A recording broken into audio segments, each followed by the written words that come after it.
परिक्रमा करते हैं ठाकुर जी की, एक पहली बात, एक परिक्रमा नहीं करते, कम से कम 2 परिक्रमा, और ज्यादा से ज्यादा जितनी कर सको। एक परिक्रमा नहीं करनी है, 2 परिक्रमा करनी है। उसमें भी नियम है कि देवी मंदिर में गए हो तो 1 परिक्रमा करनी है, सूर्य मंदिर में गए हो, सूर्य मंदिर ज्यादा है नहीं भारत में, लेकिन सूर्य मंदिर जहां भी हो, सूर्य नारायण भगवान की परिक्रमा तो कम से कम 7 परिक्रमा, 7 प्रदक्षिणा होनी चाहिए।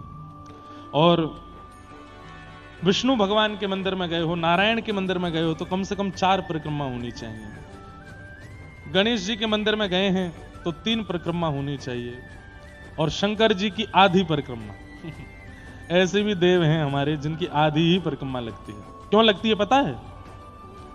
कितने लोगों को पता है कि शंकर जी की आधी परिक्रमा क्यों लगती है?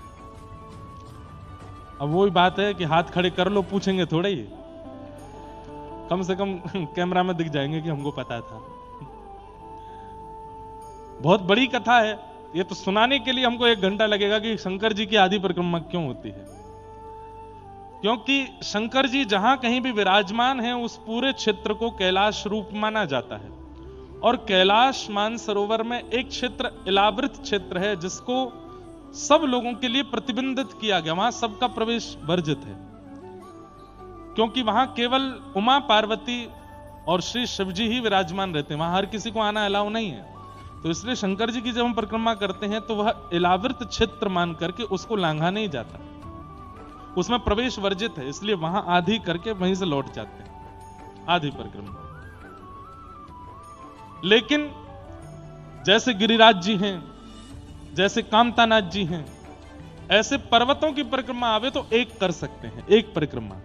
अब गिरिराज जी की 1 ही कर लो, 2 करने जाओगे तो फिर सीधे गोलोक धाम में मिलोगे हमको नहीं, कई लोग करते भी हैं।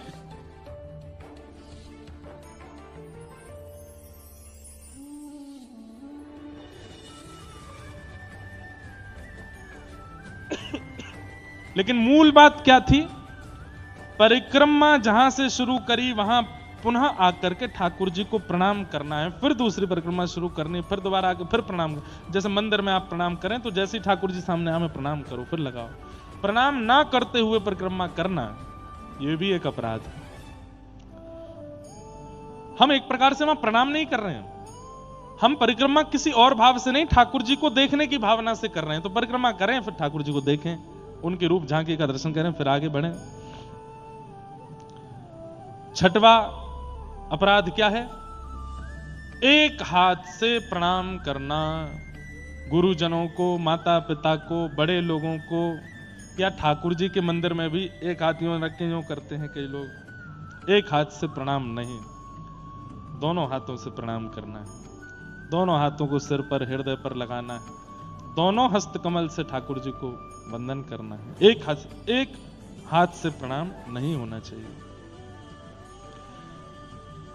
7वां अपराध क्या है बता दें? आज 7-8 ही बता देंगे, फिर नहीं तो पता चली पूरी कथा इसमें निकले। लेकिन ये 7वां बहुत ध्यान से सुनना है। ठाकुर जी के मंदिर में, गुरुजनों के सन्मुख और कथा में अस्थिर होके बैठना, यह अपराध है। मतलब ठाकुर जी सामने विराजमान है, राधा रमन जी के मंदिर में बैठे हो, जगह मिल गई बैठने की, राधा रमन जी अभी ब्यारू कर रहे हैं, भोग लगा रहे हैं, और आप वहां पर पैर चौड़ा करके बैठे हो, या फिर पैर हिला रहे हो, या जैसी आपकी स्थिति घरों में होती है वैसे करके बैठे हो, यह अपराध है। जिस प्रकार डिसिप्लिन व्यक्ति अपने बड़े लोगों के सामने रहता है, ठाकुर जी के सामने भी उसी डिसिप्लिन में बैठना है, भाव में बैठना है, निमग्न होकर बैठना है, वहां पर अस्थिर होकर नहीं बैठना है। कथा में भी, कथा को क्या समझते हैं आप?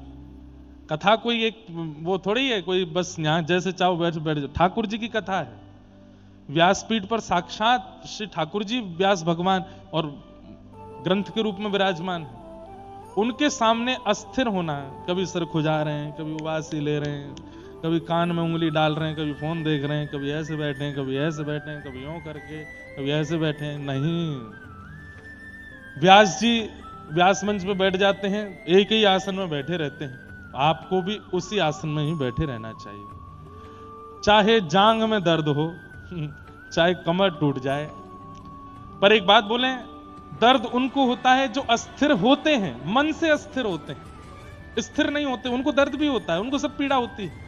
पर जिनका मन लग गया कथा में, उनको फिर पीड़ा नहीं होती, वो 4 घंटे ऐसे बैठ के सुन लेते हैं कथा, कोई आपत्ति विपत्ति नहीं होती। तो कथा में अस्थिर होके बैठना, ठाकुर जी के मंदिर में अस्थिर होके बैठना, गुरुजनों के सामने अस्थिर होके बैठना, ये मर्यादा है, ये भैया आचार्य संहिता है भक्तों की, इसका ध्यान रखना पड़ेगा आपको। और एक बात बताऊं, आज से पहले आपको नहीं पता था और आपसे ये गलती हो गई तो उसका कोई अपराध आपको नहीं लगा, लेकिन आज सुनने के बाद में अगर नहीं किया तो अपराध लगेगा।